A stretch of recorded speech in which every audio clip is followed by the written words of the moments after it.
Tonight, a political first. Prime Minister Ranil Wickremesinghe appears before the Bond Commission and says good governance will continue to do its job towards the people. Assuring good health. President Maithripala Sirisena stresses the necessity of identifying issues in the health sector. What has been done? Opposition leader R. Sambandhan questions the government on the delay of releasing political prisoners. At some point of time, you must do the right thing. Your government has been in office for almost 3 years. Step down now. Zimbabwe's ruling party says that they will start impeaching President Robert Mugabe, who ignored an ultimatum to resign. Sri Lanka's tour of India. The first test between India and Sri Lanka at Kolkata's Eden Gardens ended in a thrilling draw.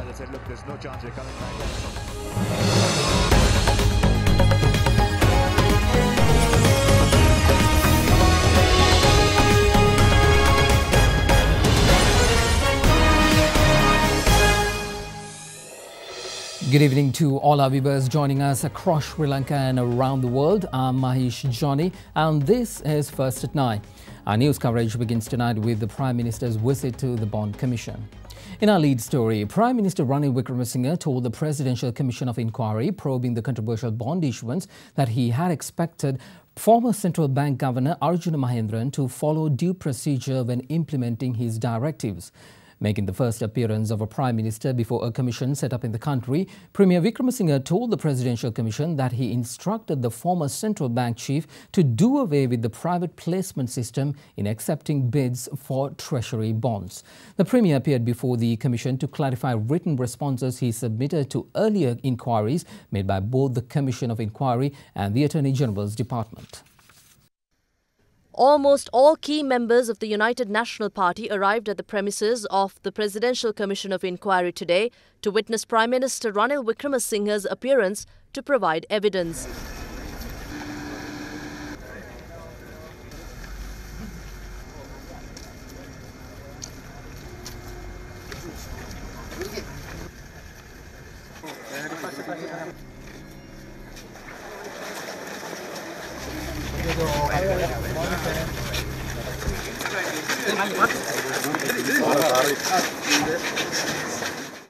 At the beginning of the sitting, Commission Chairman Justice K.T. Chitrasiri clarified that the Prime Minister's appearance was purely voluntary, adding that he is neither a suspect nor an accused.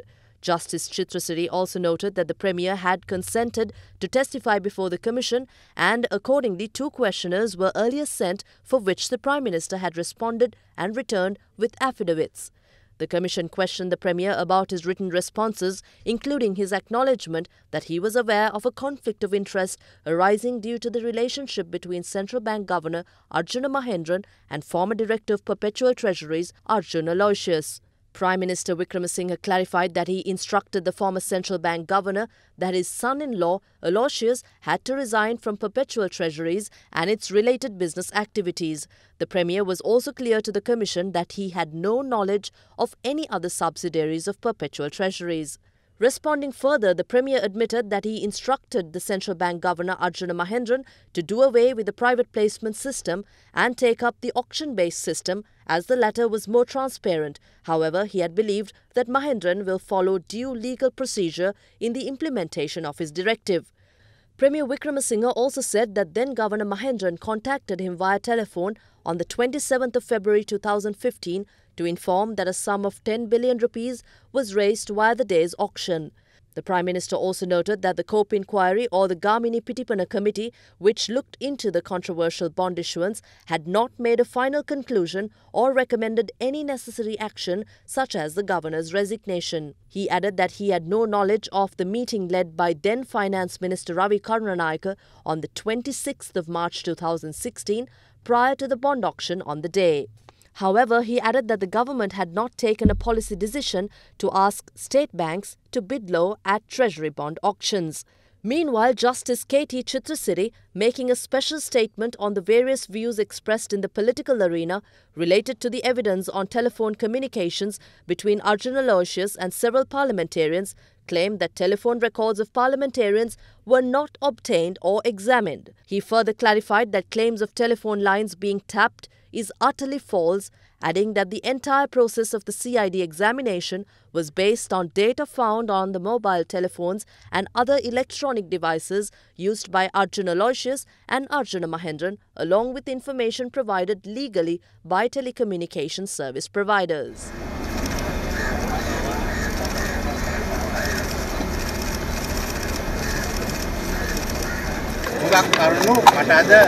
For the first time in history, a Prime Minister was requested to appear before the Commission to clarify details.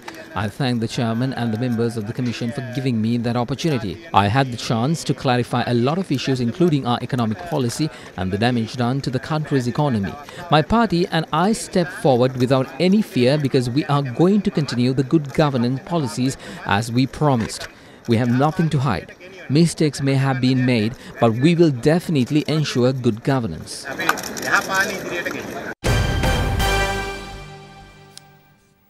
While several political parties express views regarding the parliamentarians who have alleged to have exchanged phone conversations with former Director of Perpetual Treasuries, Arjun Aloysius.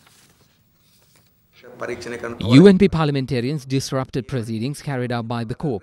We won't be able to find anyone from the UNP who is not involved in the bond issue. The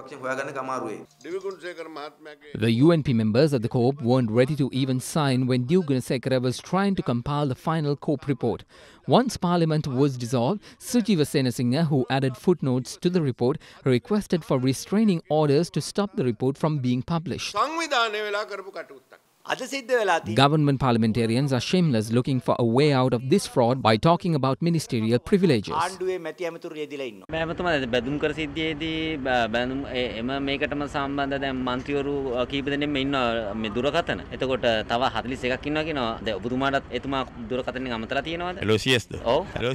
Aloysius met with me once before the general elections. He handed over 100,000 rupees for my election campaign. I never knew him before.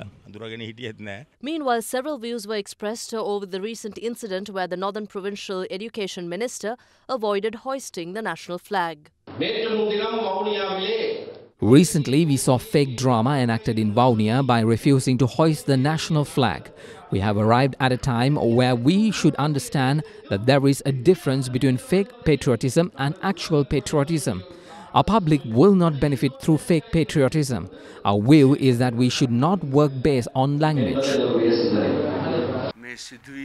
I will hand over all details collected regarding this incident to the Attorney General. The process of taking action will stop there. There could be other legal action to be taken. A court order pertaining to this incident only means there will be crucial consequences pertaining to the Constitution, provincial councils, provincial council ministers and the national flag.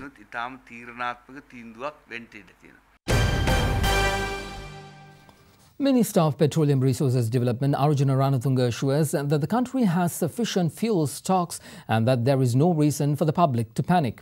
Calling a media briefing this afternoon, Minister Ranatunga revealed that a complaint was lodged with the Criminal Investigation Department today in order to uncover those involved in spreading false rumours of a fuel shortage.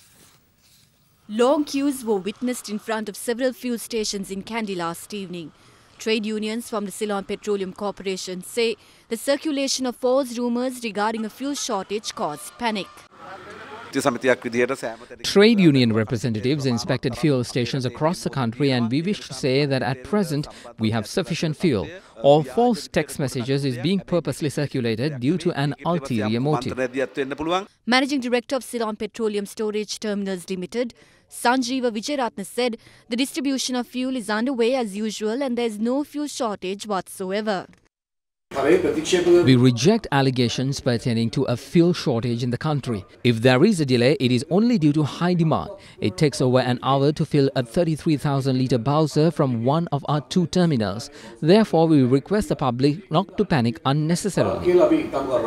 Issuing a communique today, the Ministry of Petroleum Resources Development stated that distribution of fuel to Bowsers arriving at terminals are being carried out without delay. Should there be any issue pertaining to fuel distribution, the public is requested to duly inform the Ministry on that 24-hour hotline 0115 455 130.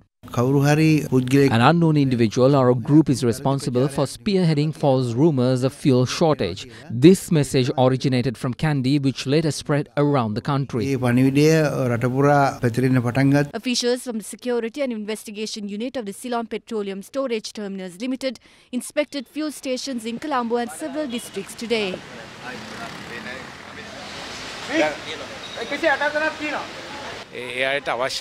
We confirm that fuel is being distributed as allocated. Therefore, there is no fuel shortage in the country. Meanwhile, Minister of Petroleum Resources Development Arjun Ranatunga held a special media briefing in Colombo today. We filed a complaint with the CID to investigate as to who is behind the circulation of rumors surrounding the shortage of fuel via SMS on social media platforms. As the subject minister, I wish to reiterate that we are not experiencing a fuel shortage. There is no cause for panic. We are expecting 3 more ships within the next 2 weeks. If there is a fuel shortage, I will make an official announcement in my capacity as the minister in charge. We also receive information about fuel stations that stocked excess fuel without distributing. The ministry will not hesitate to take legal action against those. In other local stories we have for you tonight, President Maithripala Sirisena emphasizes the importance of identifying and addressing issues in the health sector. He made the remark addressing a health summit held in Colombo today. The annual academic sessions of the College of Medical Laboratory Science, Sri Lanka, was held this morning under the patronage of President Maithripala Sirisena. Our country's free health service has many positive points. However, it is not without weaknesses and shortcomings. Our health service is recognized across the world and is paid due respect by the public. Rectifying the shortcomings and weaknesses we see here is of utmost importance. How do we correct those shortcomings and prioritize efficiency? It is important to identify issues and address them.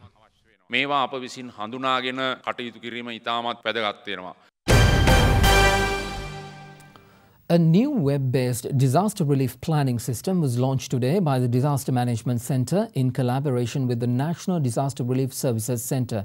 The system helps humanitarian relief workers to plan out their relief efforts in a much coordinated manner, ensuring a better service to the people in times of disasters. Minister of Disaster Management Anuruprada Shunayapa launched the Contingency Disaster Relief Planning System today at the Disaster Management Ministry in Colombo. The planning process is technically supported by the World Food Programme and launched in line with the UN Sustainable Development Agenda for 2030. According to the National Disaster Relief Services Centre, officials expect the monsoonal rains to impact the eastern, north central, north, central and Uva provinces. This will enable us for providing relief to people immediately after something happened to the area. And unlike other countries, I think our distribution network is quite good. We have very solid government machinery, and also I saw that it gives avenue for UN agencies and well-wishers, those who want to support us, can immediately find out the exact location and the population and all the details that are needed when you provide assistance to us. Meanwhile, United Nations Food and Agriculture Organization representative Nina Brandstrup highlighted the importance of a contingency plan prepared in a proactive manner.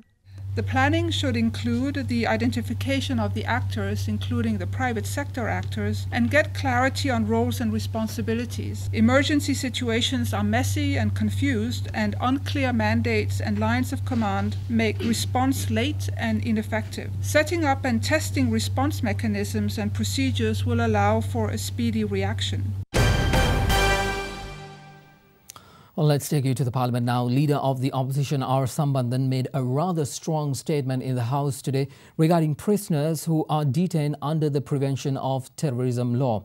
While calling for their release, the Opposition leader called for concerted efforts towards reconciliation.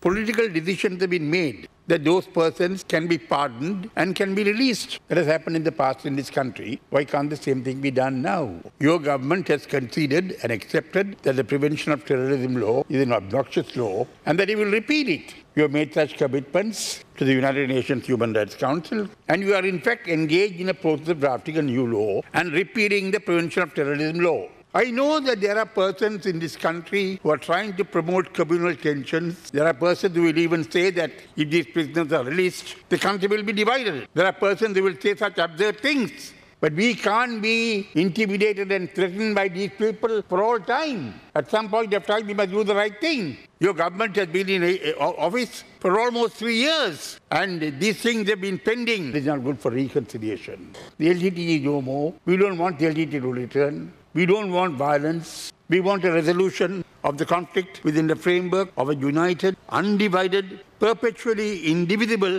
Sri Lanka.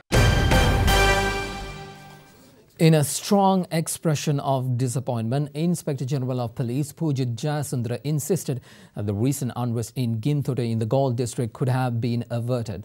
Addressing an event in Galle this evening, the IGP pointed out that the public, together with the government institutions, failed to tackle a minor issue from escalating. Everyone in Galle failed, the public failed, committees failed, the Grama Nildaris failed, the police failed, the STF failed, intelligence unit failed, our advisors failed, everyone in Galle, including religious leaders, failed. We have failed internationally. We have once again brought a black mark upon us. I don't want to pass the blame. I am wrong myself. I'm also responsible as the IGP of this country.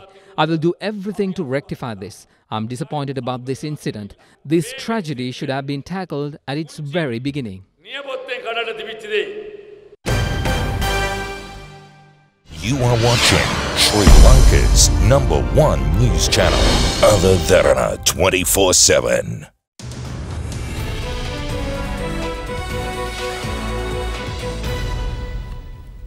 Welcome back everyone on to Business News. At the second executive board meeting of the World Food Programme held recently in Rome, Italy, the country's strategic plan for Sri Lanka for the period of 2018 to 2022 was approved. The total amount under the strategic plan, which reflects WFP's collaboration in addressing Sri Lanka's food security and nutritional issues, is at $46.8 million. The country's strategic plan focuses on 4 main related areas to be improved, which includes people in conflict-affected areas, meals for underage school children, improved nutrition for adolescent girls of reproductive age, and assistance to vulnerable communities and small farmers. Well, Britain's aerospace industry could face £1.5 billion a year in extra cost after Brexit if firms exporting components to the European Union face additional checks at the border. ADS Group, a British trade organisation on aviation, defence and related sectors, raised the concerns in a statement submitted to Parliament, urging to harmonise custom processes as Britain looked to craving a new post-Brexit global role as a leader in industrial of the future, such as artificial intelligence and driverless cars. Prime Minister Theresa May announced £4 billion of spending on research and development. Setting out several concerns in a written submission to a parliamentary inquiry into the impact of Brexit on the aerospace industry, British trade organisation ADS Group warned that failure to agree on a way to harmonise customs processes would have a potentially large financial cost. Britain says it is seeking the freest possible trade with the EU after Brexit and has outlined potential customs regimes. However, detailed negotiations with the EU are to begin as talks on exit terms remain deadlocked. Meanwhile, as part of the run-up to British Finance Minister Philip Hammond's budget on Wednesday, UK Premier Theresa May today announced a £1.7 billion fund to help regenerate cities and a £2.3 billion boost to research and development spending due between 2021 and 2022. The new funding is linked to Britain's industrial strategy, a push to create more skilled, high-paying jobs that was first announced by May after she took office last year to help fortify Britain's services-reliant economy against Brexit-related shocks.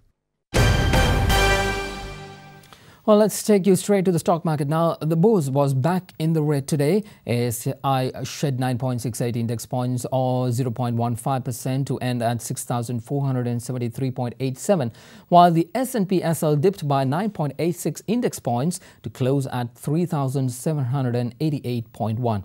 Here is Imeshi Fernando with a full report from the Colombo Stock Exchange. The market capitalization at the end of the day was 2,944.74 billion rupees. Today's foreign purchases were 354.94 million rupees and foreign sales were 314.76 million rupees. There were 3 crossings today and the crossing turnover was 238.99 million rupees.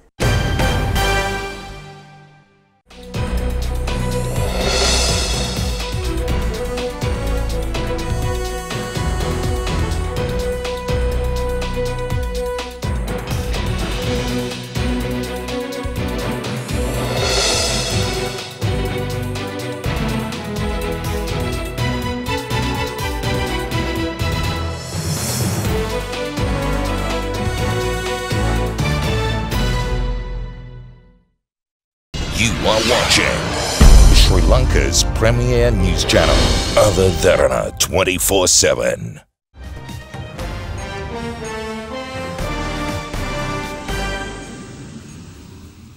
While making headlines across the world, Zimbabwe's ruling party ZANU-PF says they will start proceedings for impeaching President Robert Mugabe, who ignored an ultimatum to resign. In a surprise speech, Mugabe vowed to remain in power and preside over the upcoming party congress. The ruling party ZANU-PF had, however, sacked him as party leader yesterday. Crowds had gathered in the Zimbabwean capital Harare to watch a live TV address by President Robert Mugabe, where he was widely expected to resign following the ruling ZANU-PF party setting a deadline of 12 noon local time today. Mugabe made no mention of the recurring demands to quit, instead, however, acknowledging failings and factionalism in the government and party. In a few weeks from now, I will preside over its processes, which must not be prepossessed by any acts calculated to undermine it or to compromise the outcomes in the eyes of the public. Whatever the pros and cons of the way they went about registering those concerns, I, as the President of Zimbabwe and as their Commander-in-Chief, do acknowledge the issues they have drawn my attention to, and do believe that these were raised in the spirit of honesty and out of deep and patriotic concern for the stability of our nation. Meanwhile, the ZANU-PF chief whip, Lovemo Matuke, told Reuters news agency the party's MPs had planned to meet today to discuss impeachment proceedings. Well, let's now take a look at some other stories making news across the world.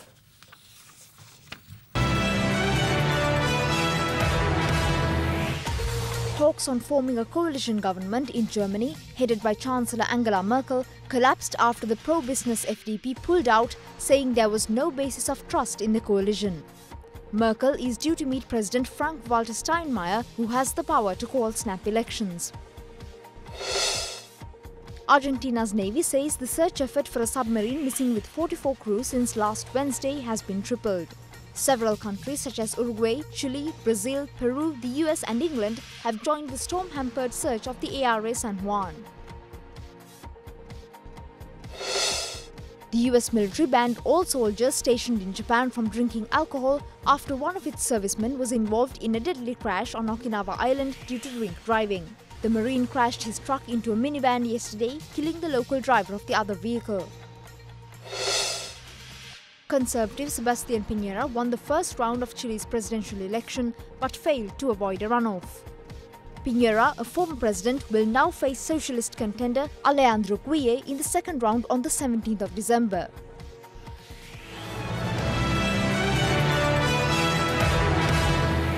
You are watching Sri Lanka's trusted news brand, Other Derana 24/7.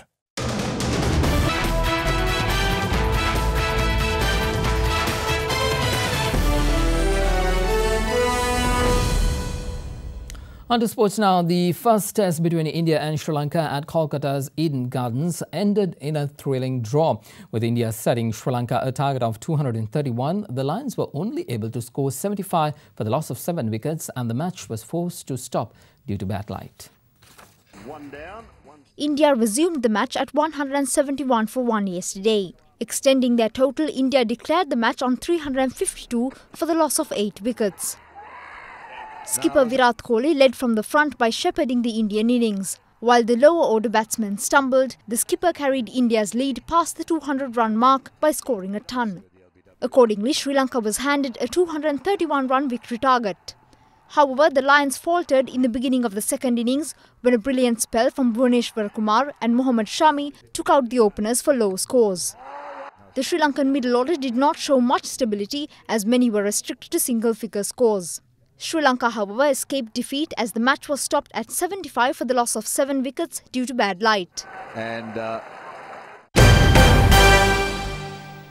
Well, Kandy Sports Club won their first match in the Rugby League 2017, 58-13, securing their highest score of the season against Army Sports Club. Both Kandy and Army Sports Clubs displayed aggressive play from the beginning of the game. Stunning skills were witnessed as Kandy Sports Club led the first half with 6 tries and 2 conversions. The Army Sports Club only succeeded in clinching 2 penalties. Kandy Sports Club continued their momentum in the second half and kept the scoreboard ticking. Kandy Sports Club won the match 58-13 against Army Sports Club, picking up 3 more tries, 3 conversions and a penalty. Well, on to tennis. It was an encounter between first-time finalists at the ATP Finals in London. Grigor Dimitrov outclassed David Goffin to claim the biggest title of his career, winning the ATP Finals yesterday. Dimitrov's unbeaten run this week in London earned him 1,500 ranking points, ending an impressive year, ranking number 3 in the world behind all-time greats Rafael Nadal and Roger Federer. Grigor Dimitrov started off well, winning the first set, but lost his momentum in the second. Opponent Belgian 7th seed David Goffin's display was commendable throughout the match as he stormed back in the second set and fought hard in the third despite Dimitrov's match-winning strokes. Dimitrov, however, closed the match in style by winning the third set, defeating Goffin 7-5, 4-6, 6-3 in a captivating final at the O2 Arena.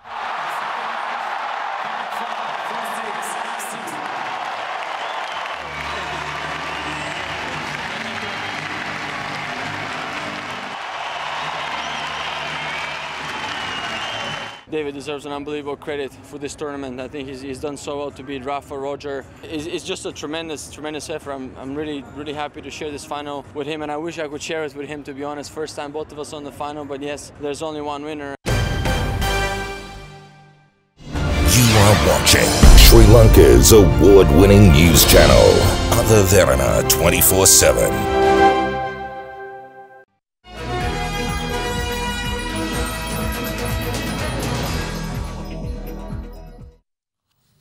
Well, a bit of entertainment news tonight. Los Angeles bubbled with glamour as the 45th American Music Awards were worked off last night.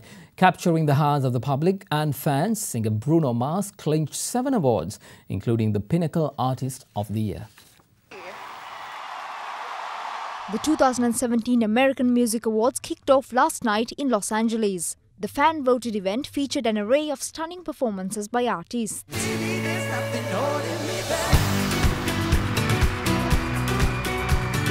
Carrie Underwood was the favourite female country artist, while Keith Urban clinched the award for the favourite male artist in the country music category. In the pop rock category, the award for the favourite group or duo went to the band Imagine Dragons. Lady Gaga clinched the award for favourite female pop rock artist of the year, while Bruno Mars scored the award's male counterpart. Motown superstar Diana Ross received this year's Lifetime Achievement Award. Diana Ross, congratulations, and we love you. Love you much. This is my family, and I'm sending love out there to all of you, each and every one of you, of our global family. And I really, really love being here, and I feel so humbled by this. Yeah. Linkin Park was named Best Alternative Rock Artist, a bittersweet win for the band after the July suicide of frontman Chester Bennington. And we want to dedicate this award to him, to his memory, to his talent, to his sense of humor, to his joy. And remember, you guys, all of you tonight, whether you're a fan or an artist, I want you guys to take a moment to appreciate what you've got. and make Chester proud. Thank you guys so much.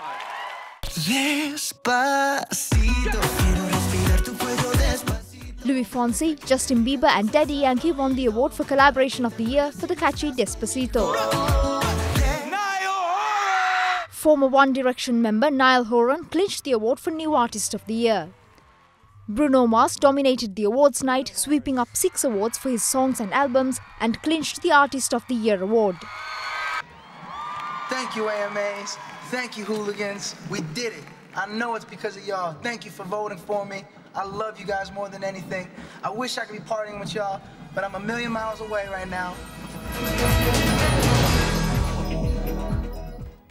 And that is a part of your world tonight right here on Other Derana 24/7. I'm Mahesh Johnny. First at 9. We'll return tomorrow at the same time. Be sure to join us then. Also, when you have the time, make sure you connect with us. Like us on Facebook at facebook.com/firstatnine or on Twitter at twitter.com/firstat9.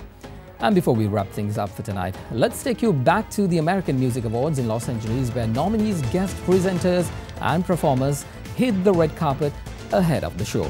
Thank you very much for joining us. Good night.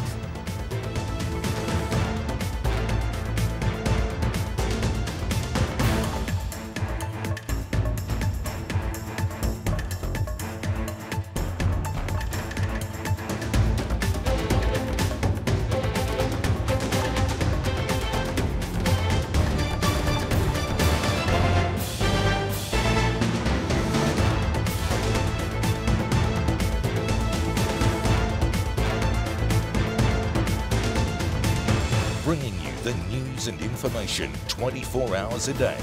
This is Sri Lanka's premier news channel, Other Derana 24/7.